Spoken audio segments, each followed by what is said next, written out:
बिस्मिल्लाहिर्रहमानिर्रहीम अस्सलाम वालेकुम। Welcome to my channel daily cooking. आज हम बनाने वाले हैं कम टाइम में कम पैसों में बेहद मज़ेदार सा रबड़ी दूध। इस रबड़ी दूध में हमने जितनी भी चीज़ें डाली है ना, अगर आप इसका एक गिलास पी लेते हैं ना, तो इससे आपकी बॉडी में एक तो बहुत ज़्यादा एनर्जी आएगी, दूसरा आपको पूरा दिन जो है ना प्यास भी नहीं लगेगी और गर्मी भी नहीं लगेगी। तो चलिए बनाना स्टार्ट करते हैं। इसके लिए पहले आपने एक पतीले के अंदर चीनी डालनी है। तो यहाँ पर चीनी हमने ली है 150 ग्राम। चीनी आप अपने टेस्ट के मुताबिक कम ज़्यादा कर सकते हैं। अब चीनी को दरमियानी आंच पे ना आपने कैरामलाइज करना है। जब चीनी अच्छी तरह से मेल्ट हो जाएगी, इसका कलर थोड़ा सा ब्राउन हो जाएगा ना, बहुत ज़्यादा इसको आपने जलाना नहीं है। फिर इसके अंदर हम थोड़ा थोड़ा करके ना दूध डालेंगे। दूध एकदम से सारा नहीं डालना वरना बॉयल होकर बाहर आ जाएगा, और थोड़ा थोड़ा करके डालना है। अगर तो दूध गर्म है फिर आपने पहले चूल्हे को बंद कर देना, फिर उसके बाद आपने इसमें थोड़ा थोड़ा करके डालना है। तो यहाँ पर मैंने ठंडा दूध लिया, फिर भी इसके अंदर आपने थोड़ा थोड़ा करके ही डालना है। अब अच्छे तरीके से आपने इसको जो है ना 5 से 6 मिनट के लिए पका लेना। जब इसके अंदर हमने दूध डाला ना, तो चीनी फ़ौरन से जो है ना, जो मेल्ट हुई थी ये सारी एकदम से ना फिर सख्त हो गई। तो जब जब दूध पकता जाएगा ना, तो ये फिर से जो है ना मेल्ट होती जाएगी।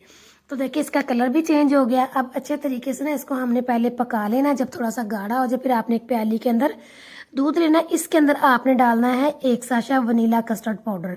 मैं यहाँ पर जो है ना 2.5 लीटर दूध ले रही हूँ। 2.5 लीटर में ना आपने 1 साशा डालना है।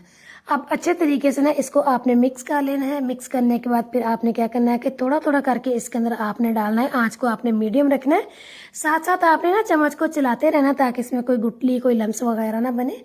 और इस तरीके से ना आपने इसको फिर अच्छी तरह से पका लेना। दरमियानी आंच पे 5 से 6 मिनट के लिए पकाना है, ताकि कस्टर्ड का कच्चापन भी खत्म हो जाए, दूध ना थोड़ा सा जो है वो गाढ़ा हो जाए।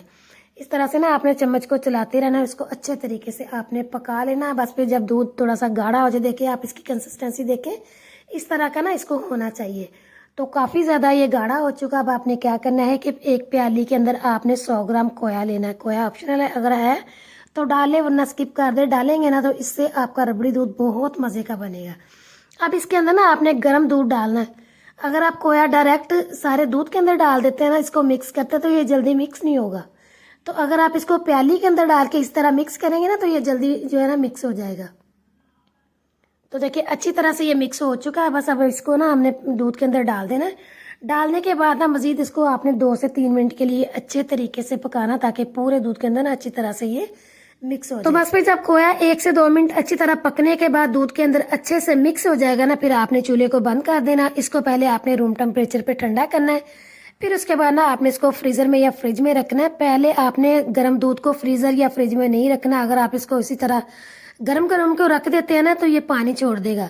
तो पहले आपने इसको जो है ना रूम टेम्परेचर पे ठंडा करना है, फिर उसके बाद आपने इसको फ्रीज़र में रखना है। तो देखिए काफ़ी ज़्यादा ये पक के गाढ़ा हो चुका है, और इसकी आप कंसिस्टेंसी देखिए, इससे ज़्यादा आपने इसको गाढ़ा नहीं करना, क्योंकि जब ये ठंडा होगा ना तो मज़ीद ये गाढ़ा हो जाएगा। तो बस अब हम चूल्हे को बंद करते हैं, इसको अच्छे तरीके से ठंडा कर लेते हैं।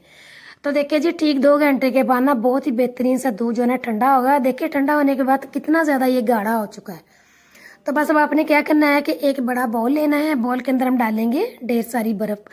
जितना आप इसको ज़्यादा ठंडा करके पियेंगे ना, उतना ही आपको मज़ा आएगा।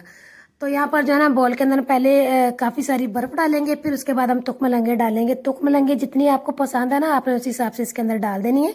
तुखमलंगे और जो गूंद कतीरा है, इनको हमने 2 घंटे पहले भिगो दिया था। ज़्यादा टाइम के लिए भिगोए ना, तो फिर बहुत अच्छे तरीके से ना ये फूलती हैं। फिर इसके अंदर हम जो है ना गूंद कतीरा डाल देंगे। ये भी आप अपने हिसाब से कम ज़्यादा डाल सकते हैं, जितनी आपको पसंद है। फिर उसके बाद इसके अंदर हम डालेंगे 2 से 3 खाने के चम्मच बादाम और पिस्ते का पाउडर। इससे जो इसका मज़ा बढ़ेगा ना, आपको मज़ा आ जाएगा।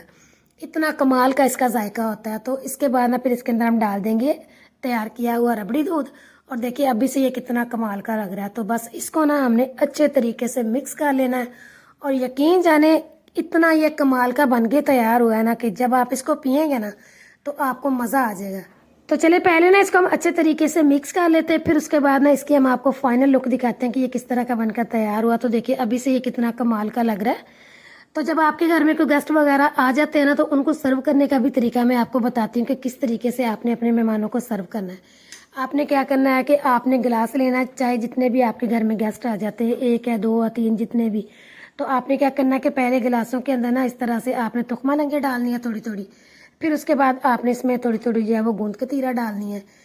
गूंद कतीरा डालने के बाद फिर उसके बाद ना आपने इसके अंदर रबड़ी दूध डालना है। गिलासों को ना आपने अच्छे तरीके से भर लेना। दूध गाढ़ा है तो बिल्कुल भी ये बाहर नहीं गिरेगा। तो फिर सबसे लास्ट में आपने क्या करना है कि इनके ऊपर ना आपने थोड़ा थोड़ा बादाम और पिस्ते का पाउडर डालना। इससे ना इसकी ग्रेस और भी बढ़ जाएगी, मेहमान आपका खुश हो जाएगा। तो बस आपने इस रेसिपी को लाजमी ट्राई करना है। वीडियो अच्छी लगे लाइक करें, शेयर करें। चैनल पे नए हैं चैनल को सब्सक्राइब करें, बेल आइकन भी प्रेस करें ताकि आपको हर नई वीडियो आने वाली का नोटिफिकेशन जल्द मिलता रहे। दुआओं में याद रखें और अगली वीडियो तक के लिए अल्लाह हाफिज़।